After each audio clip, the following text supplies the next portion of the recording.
You had a choice this week between two readings talking about reading sources, and this video will focus on how to determine credibility of those sources.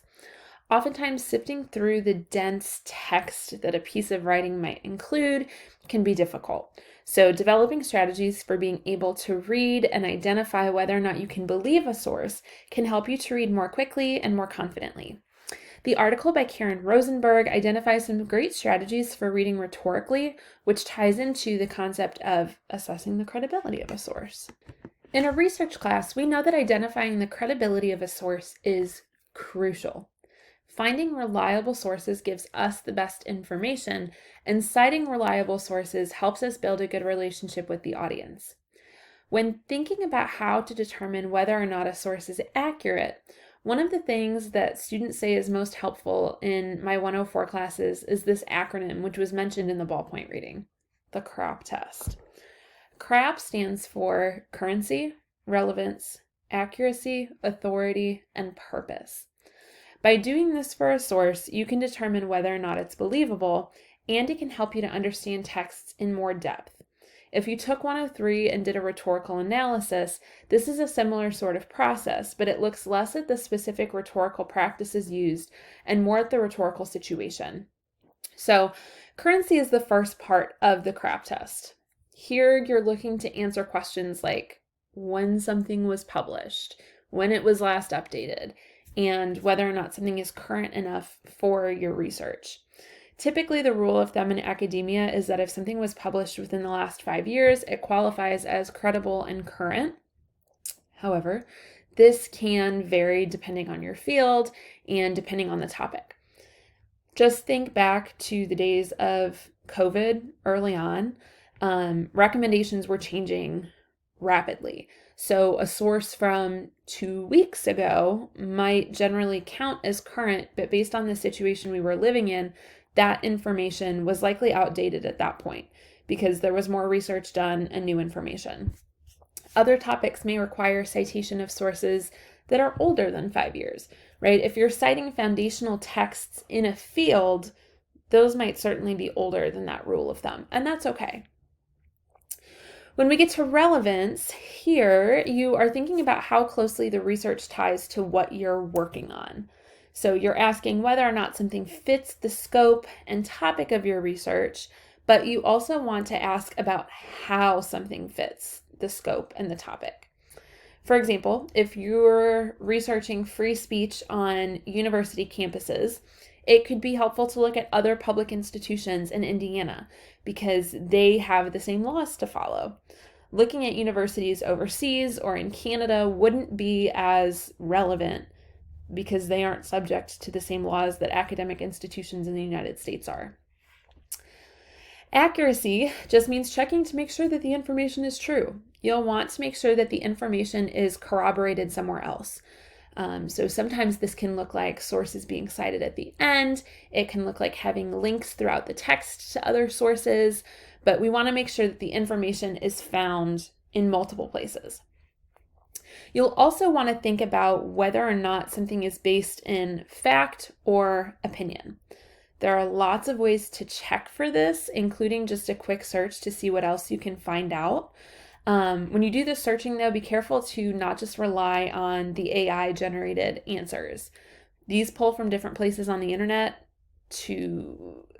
without checking for accuracy, right? So your best bet is to actually read through a couple of articles, just skim quickly to determine how true something is. When we get to authority, here we're thinking about what authority someone has to be writing about the topic at hand. So you'll want to answer questions like who the author is, who the publisher is, and whether or not they're credible. In my in-person English 104 class, we typically do an activity where people determine whether or not a source is real and credible or not. And every semester, I include articles from websites like The Onion and The Shovel. And every semester, people fall for it and believe that they're credible because they don't research the authority of the source. Just because a website looks good and cites a study or links to another source, that's not enough alone to say that it's credible. You need to look around more deeply than that because I hate to break it to you, People on the internet will sometimes not tell the truth. So, checking for authority is really important. Finally, in the CRAP test, we want to think about purpose. So when identifying purpose, you want to ask questions about why the information is being published and whether or not there's any bias. So some people find it easier to think about this part as following the money. So for example, if you're watching a TikTok and the person in it keeps talking about how much they love Bloom energy drinks, or how much they love some supplement or outfit or makeup product or whatever, fill in the blank. Their purpose isn't inherently to share something just because they like it, right? They're sharing products to get paid. And typically this needs to be disclosed somewhere in the video or in the hashtags, but more and more often now, these sponsorships and partnerships are more subtle. They just include their favorite energy drink off to the side in the video, or they link to the product in the TikTok shop or on the Amazon storefront. And in writing, right, we can see a lot of the purpose being shown based on an audience. If a news station wants to stir up clicks on their website to get more eyes on their website, to sell more ads on their website, they might publish a headline that includes buzzwords that they know people will care about. And these sorts of articles might also look to make issues seem two-sided, like it's your side versus another side, when in reality, there tends to be a lot more nuance than that because humans are complex beings. One resource that I really appreciate to check the bias of various sources, particularly when it comes to news, is the media bias chart. So this is a tool that lets you see where various news sites fall on the spectrum of political bias, as well as how opinion-based they tend to be. So I'll link to it in the description of this video. So if you're interested in looking at a particular source, you can search for it and read about it. Making sure that we're receiving information from as least biased sources as possible is important because it gives us the clearest, most reliable picture of a situation. So while we're on the topic of assessing source credibility, especially online, it's important to keep in mind that some of the ways you learned to assess sources in the past may no longer be the best way to tell whether or not you can trust a source. A lot of times I'll hear from students that they determine whether or not a source is credible based solely on the URL, right? Like a .org tends to be trusted. And while this can be a handy and easy trick to remember, unfortunately, it's no longer reliable because people can purchase URLs like a .org and then put whatever they want on there because, again, while it may seem hard to believe, people on the internet lie. For example, this website here is a .org website, and it claims to have research exposing the hazards of dihydrogen monoxide. Take it through the CRAP test. Is it current? So it looks like it was last updated on today's date, May 14th, 2025. So it's certainly current. What about relevance? That certainly depends on your topic, right? If you're looking at water safety or something like that, it would be relevant. If you're looking at governmental agencies, because it appears to be run by the United States Environmental Assessment Center off to the side here, we would say it's relevant. Okay, so it's current and it's relevant. What about accuracy? We can see here that they're linking to a number of different sources, which might boost their credibility. They have lots of links directing you to related agencies and organizations, so that can make it feel more credible. And if you don't know what dihydrogen monoxide is, it sounds scientific. And so some people might be willing to just believe this because it feels smart and it uses scientific terms. What authority does this website have? So people will see the United States Environmental Assessment Center logo off to the side and could assume it's a legitimate governmental organization.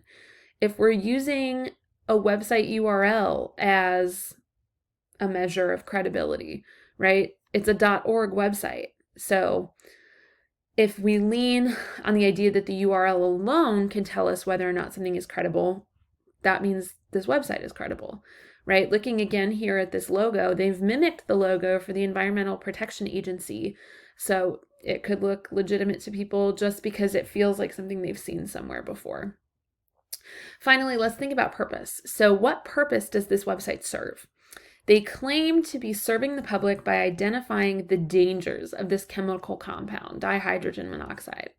Right now, you hear a lot of discussion about the health of food and drinks in the United States. It's a very hot topic. So this fits in with that discussion, right? The idea that people are looking at our food and drinks to make sure that it's the healthiest it can be or the least harmful that it can be, right, from their perspective. However, okay, let's back up for a second. So it just passed through all of the CRAP test, right? It's current, it's relevant, it is accurate, it seems. They have the authority to be writing about it, and their purpose seems clear. However, if you look at this small font at the bottom of the website, you'll see this note: content veracity not implied. Veracity means accuracy. So what this is saying is that the accuracy of the content is not implied, meaning that none of the information is true. So with that note in mind, by doing some deeper reading, by doing some deeper looking, we can tell that this website is satirical. It's looking at the dangers of drinking water. We know that drinking water is necessary for survival, right? It's not necessarily this dangerous chemical compound.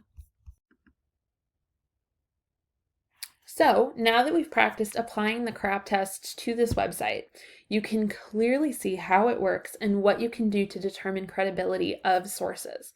So let's think about how that connects to the world outside of English 104. Being aware of how to assess sources lets us be more conscious consumers of information, but also more credible writers. Again, you'll be in situations outside of this class where you read something and need to decide whether or not to believe it. It can be as small as deciding whether or not to purchase something that you saw on TikTok, and it can be as big as influencing who you want to vote for. Another connection that we can highlight here involves developing various strategies for reading materials, which can help us gain a deeper understanding of new texts that we come across. Again, you're going to read texts outside of this class, and they may not always be articles either, right? You might see a video on Instagram Reels or listen to a podcast on YouTube or Spotify. You need to be able to determine on your own whether or not you can believe something. And the CRAP test and rhetorical readings are both things that can help in these situations. So now that you've learned about assessing the credibility of sources, you can start to put that to practice as you work on your research proposal and annotated bibliography. As you research, remember that you don't necessarily need to find sources from the university libraries.